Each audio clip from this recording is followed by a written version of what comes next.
First thing he said was Vakyartham. First he said Samakarnyatam. Shruti Shirav Vakya Samakarnyatam. May you listen to the words of the Shruti, scriptures. May you listen well. So here we need to know that when the progression of a sadhaka is measured in 3 stages, okay? 3 stages. First thing is what I said, PurusharthaNischaya. What is PurusharthaNischaya? We saw in verse 1. I want moksha. There are 4 Purusharthas. I can choose what I want in life. Artha, Kama, Dharma or Moksha. Choose what you want. And it is only when the person has chosen Moksha Purushartha is he willing to let go of many things and pursue the teachings. Okay? We saw that in verse 2. From he should be a mumukshu, moktum ichuhu, desirous of moksha.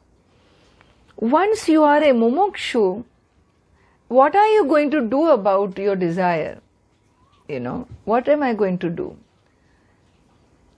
Am I going to stand on my head to get moksha? Am I going to go on a long pilgrimage to get moksha?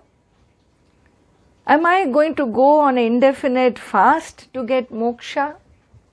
What am I going to do to get moksha?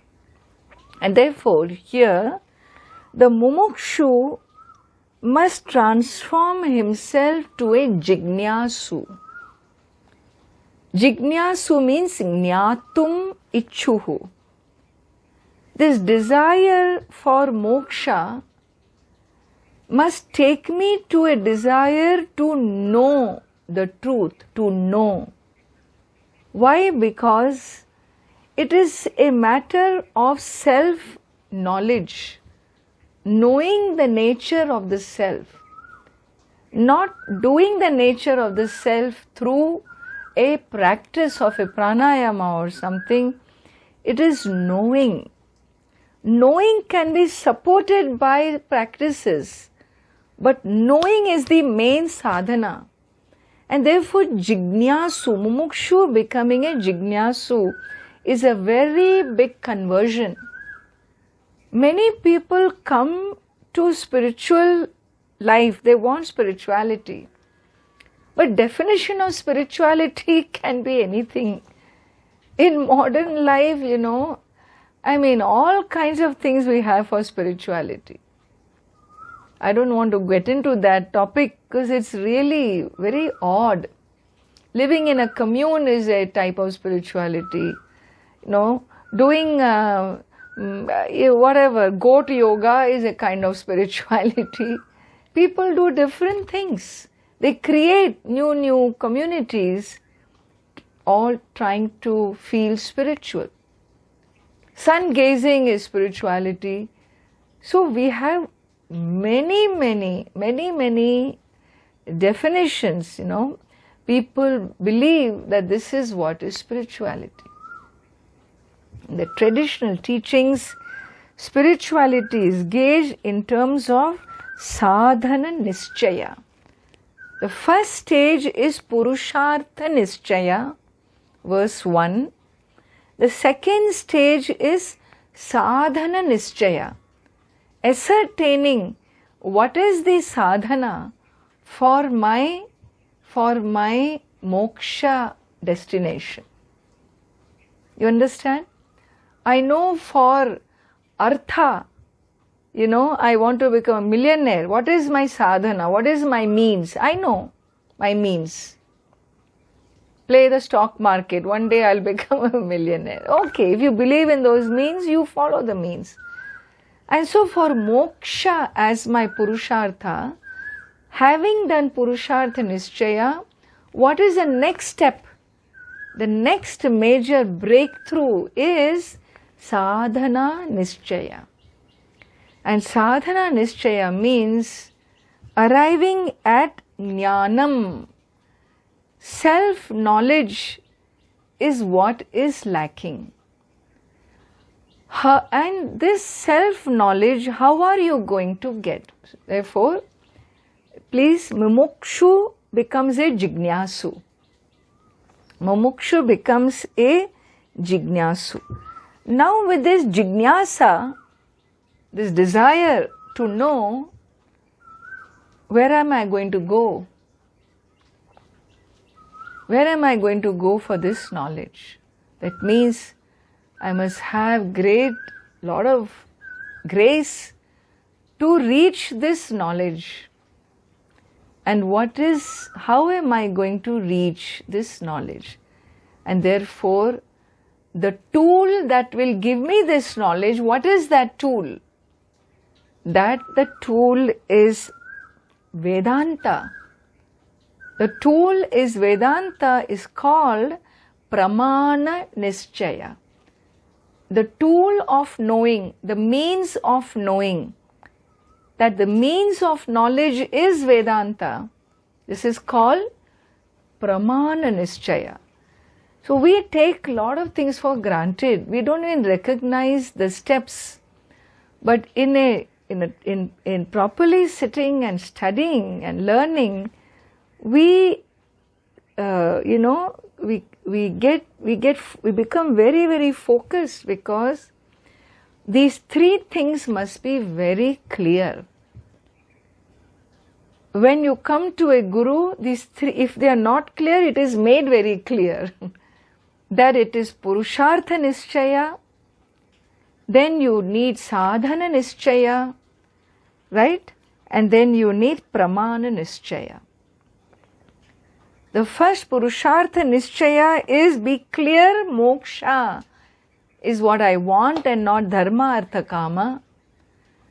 Number two, Sadhana Nischaya, and therefore I want knowledge. I want Moksha, therefore I am a Mumukshu, but I am clear my Mumuksha will be fulfilled with Jnanam, and therefore I am a Jignasu. And once I know this, I will go for knowledge. Then where is my tool? What is my means of knowing? Means is Vedanta. And Vedanta is a means Pramana Nischaya.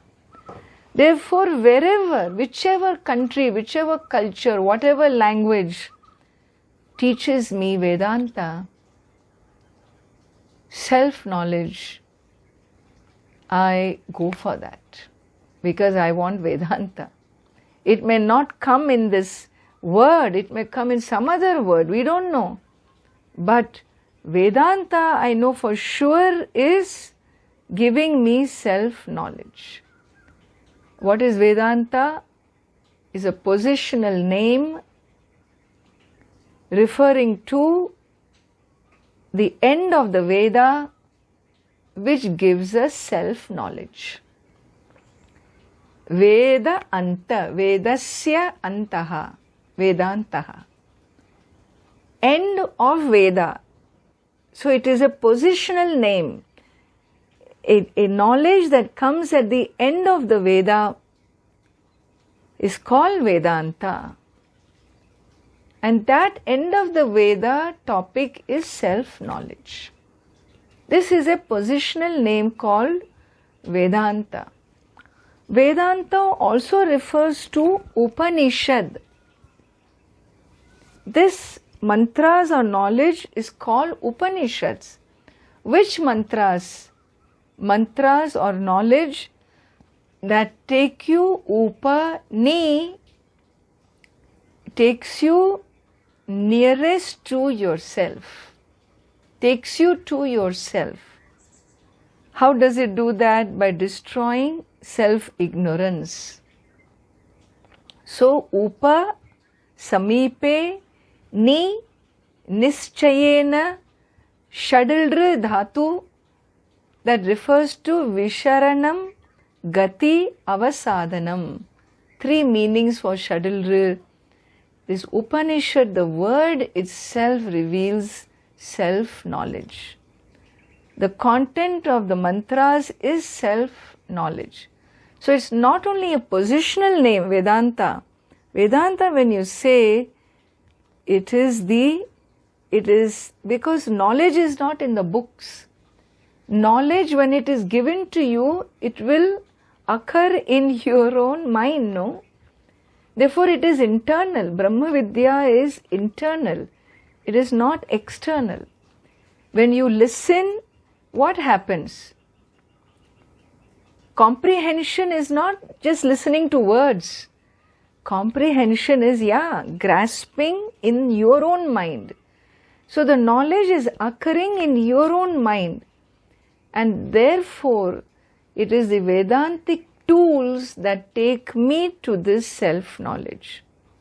And so there's three aspects of a spiritual life. The 3 components must be clear enough for me to step into a exclusive life of Vedantic learning.